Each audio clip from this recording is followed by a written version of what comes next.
पिछले 15 सालों से दिल्ली के एमसीडी में भारतीय जनता पार्टी का शासन है और इन पिछले 15 सालों में भारतीय जनता पार्टी ने दिल्ली को सिर्फ 2 तोहफा दिया है, एक कूड़ा और दूसरा करप्शन।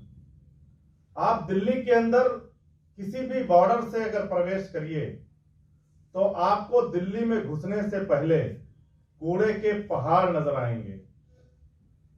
ये 15 सालों में पहला तोहफा दिया है भारतीय जनता पार्टी ने दिल्ली वालों को। दूसरा, दिल्ली के अंदर भारतीय जनता पार्टी शासित एमसीडी ने भ्रष्टाचार की सारी सीमाएं तोड़ रखी हैं। भारतीय जनता पार्टी के पार्षद दिल्ली के अंदर लिंटर माफिया बनकर घूम रहे हैं। आज बहुत ही महत्वपूर्ण विषय पर हमारे तीनों एमसीडी के लीडर ऑफ अपोजिशन यहां पर उपस्थित हैं। एक और घोटाला भारतीय जनता पार्टी का आज आम आदमी पार्टी करने जा रही है। हमारे बीच में साउथ एमसीडी के लीडर ऑफ अपोजिशन प्रेम भाई हैं। सबसे पहले मैं प्रेम जी से निवेदन करूंगा कि आज जो महत्वपूर्ण विषय है उसके बारे में पत्रकार साथियों को बताएं। प्रेम भाई।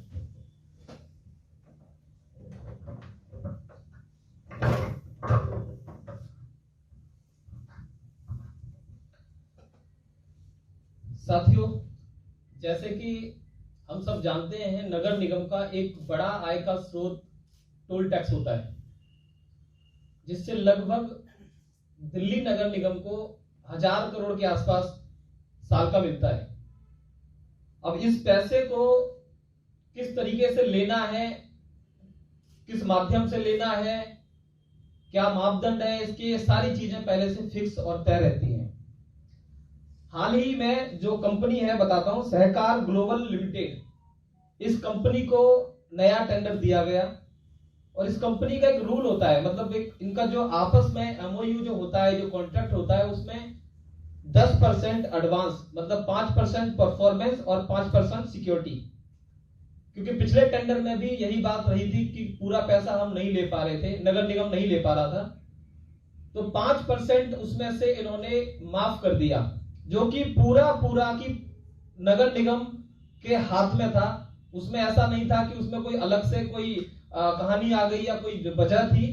इन्होंने 5% माफ कर दिया उसको, मतलब 35 करोड़ रुपए उस कंपनी को छोड़ दिए।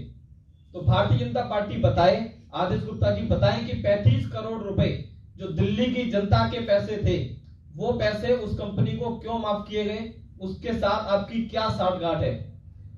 दूसरा, कल होने वाली स्टैंडिंग कमेटी की साउथ एमसीडी को जो मीटिंग है, उसमें ये लोग रिमिशन के नाम पे लगभग 50 करोड़ का डिस्काउंट देने वाले हैं, रिमिशन देने वाले हैं।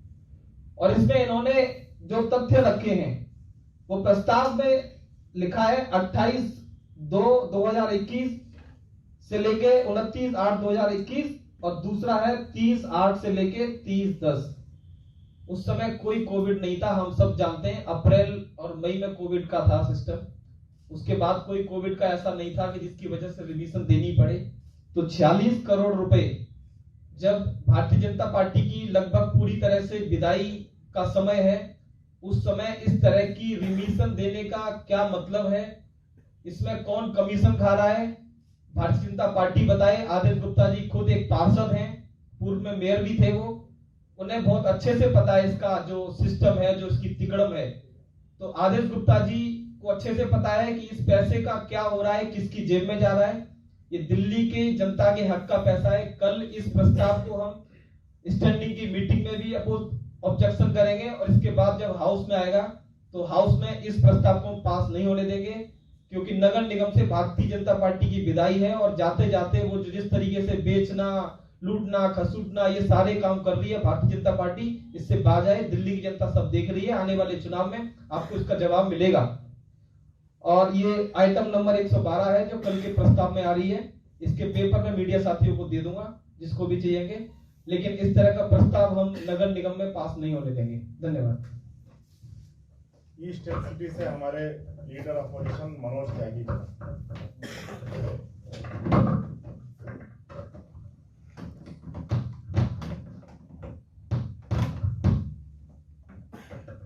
नमस्कार साथियों, पिछले 15 सालों से एमसीडी में जो भ्रष्टाचार चल रहा है, उसी कड़ी में अभी ईस्ट एमसीडी के अंदर भी देखने में आया था कि जब कोरोना काल में तमाम लोगों की गाड़ियां घरों के अंदर खड़ी थी, तो इन्होंने पार्किंग माफियाओं के साथ मिलके पार्किंग का पैसा माफ करने का काम किया, जिसके लिए हमने सदन से लेकर सड़क तक उसका विरोध किया था। उसी तरीके से आज ये टोल टैक्स के पैसे माफ करने का काम कर रहे हैं।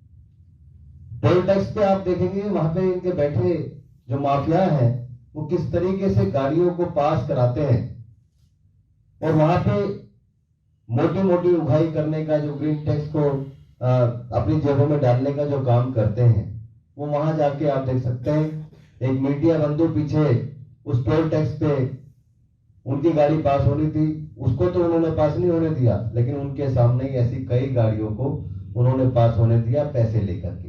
तो भारतीय जनता पार्टी तमाम ऐसी जगह पे जहां से एमसीडी को अच्छा रेवेन्यू आ सकता है या एमसीडी को अच्छा रेवेन्यू आता है, उन तमाम जगहों पर भ्रष्टाचार करके अपनी जेबें भरने का काम करती है।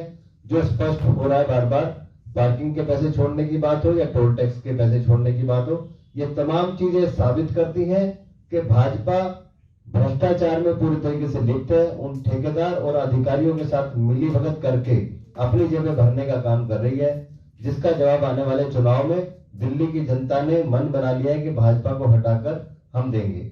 धन्यवाद।